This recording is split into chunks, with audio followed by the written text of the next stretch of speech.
Hey everyone, welcome back to my channel. My name is Shantae and this is Books with Shantae.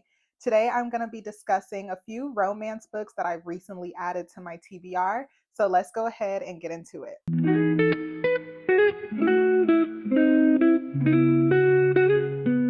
So I have a few books that I've recently added to my TBR that are romance because I have been just for whatever reason leaning more towards romance books. I'm reading other books currently, but I'm always just looking for more romance. And I don't know if it's because of the time of year or if because I have been reading heavier books lately that I'm really feeling the love. I'm really feeling lighthearted romance. So I wanted to talk about a couple that I've recently added on my TBR that I haven't really heard anyone talk about, so I figured I would come on here and share them with you guys. I do have 5 books, and 2 of them are adult romance and 3 of them are YA romance.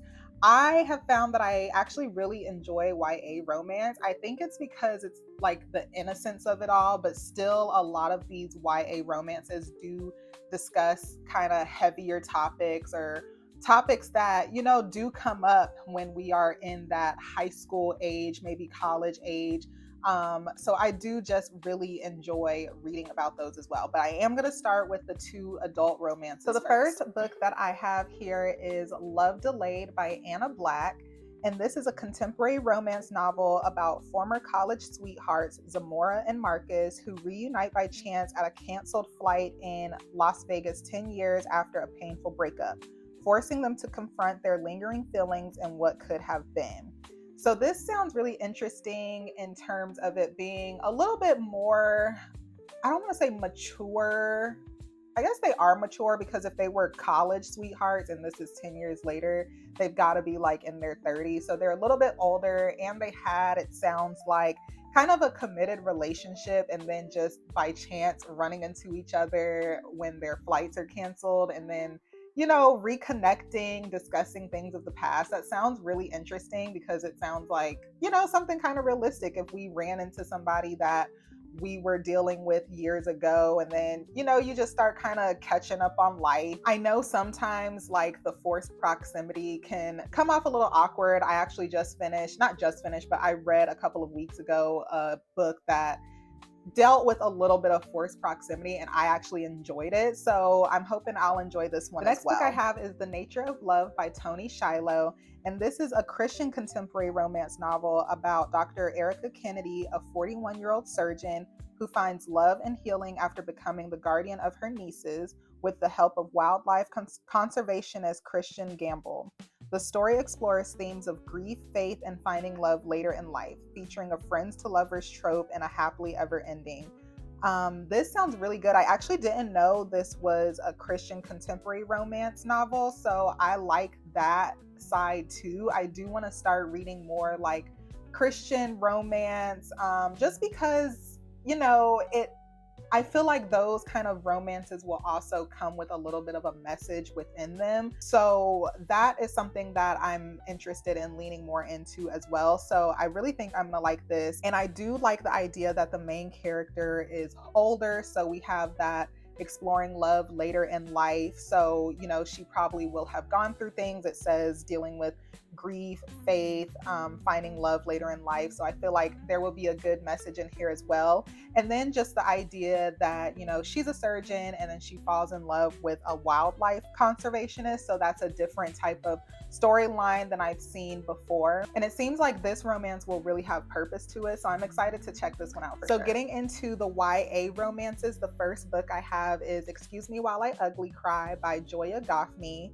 And this is a YA romance that follows Quinn, who keeps a private journal full of lists, things she wants to do, fears she has, and secrets she's never told anyone. When the journal goes missing, someone starts blackmailing her, threatening to expose her secrets unless she completes everything on the list. To get through the challenges, Quinn ends up teaming up with Carter, a guy she doesn't know very well, and the two slowly develop a connection as she's pushed outside of her comfort zone. So this book sounds like it's gonna, of course, be fun and lighthearted with it being YA and them being in high school, but it also feels like it's going to be a little bit emotional because if she has to complete these things that are on her list, her fears and secrets, then it's probably going to be interesting. And I assume there's going to be some exposure in there. So I think this will be a good story of just personal growth as well. Next, we have Simone Breaks All the Rules by Debbie Rigaud. And this is about Simone, who has always been known as the responsible, rule-following friend.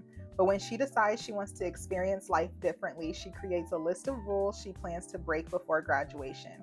As she starts stepping outside of her comfort zone, she begins to discover more about herself and unexpectedly finds romance along the way. So I love the way this sounds. I love a story of, a perfectionist or someone who just is a rule follower and then they kind of step outside of that. We see that a lot in like movies, and it's always funny when they're first starting to kind of step outside of their comfort zone. You can tell how uncomfortable they are, but then as they start loosening up and experiencing different things, they realize a lot about themselves and just a lot about other people and people in the world around them. So this sounds like a really good one and a really interesting one. And again, with the personal growth and identity as well. So I'm definitely excited to check this one out. I've never heard of this one, so I'm glad to have found it because it sounds really good. And lastly on my list, we have Love is a Revolution by Renee Watson. And this is about Nala Robertson, a plus-size Black girl who falls for Ty, an activist at an open mic night. To impress him, Nala tells white lies about her interests, but as their relationship grows, she must confront her insecurities and learn that true love, especially self-love, requires honesty and embracing her authentic self. The story explores themes of self-love, family, and community. So this definitely sounds good. Again, with the theme of personal growth and identity, I really like this because it sounds relatable. I feel like we have all been there, especially in our younger years, when you think you like someone or when you do like someone and you might still have insecurities of your own, you probably don't necessarily tell the honest truth about yourself, or either inflate the truth or just hide certain things, tell little lies here and there. I feel like we've all been there at one point or another when it comes to someone we had a crush on when we were younger, because those are just the years where you're just really insecure and you're really struggling to figure out who you are. So this is definitely something different. And it again goes along what I was saying in the beginning about why I think I like YA romances, because even though, the group is younger, it's like a younger character base. They do discuss a lot of things that I feel like, just looking back, I can easily relate to. I feel like as an adult and where I am right now, we all go through seasons and stages where we don't really see things for what they are, right? I'm struggling with things right now as a 30-something-year-old, but it's easier to look back at, high school me, college me, and see things that I struggled with and understand them then. So I think reading YA romances, it's just really relatable because it's like that's in the past and hindsight is always 2020, right? So it's easier to read these stories and relate to them, realize where the characters may be going wrong, root for the characters, and things like that. So that is it for my list of romance books that I've recently added to my TBR.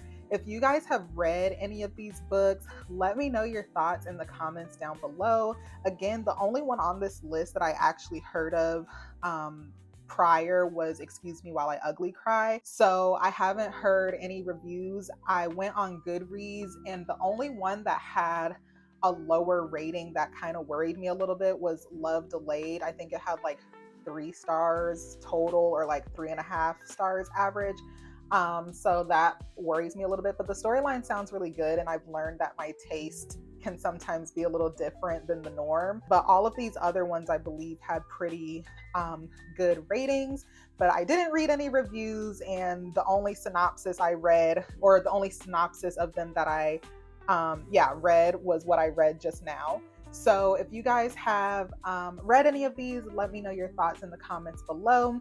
Other than that, I really appreciate you guys so much for watching. Be sure to comment, like, and subscribe if you enjoyed this video so that you don't miss any more in the future. And I will see you in my next one. Bye.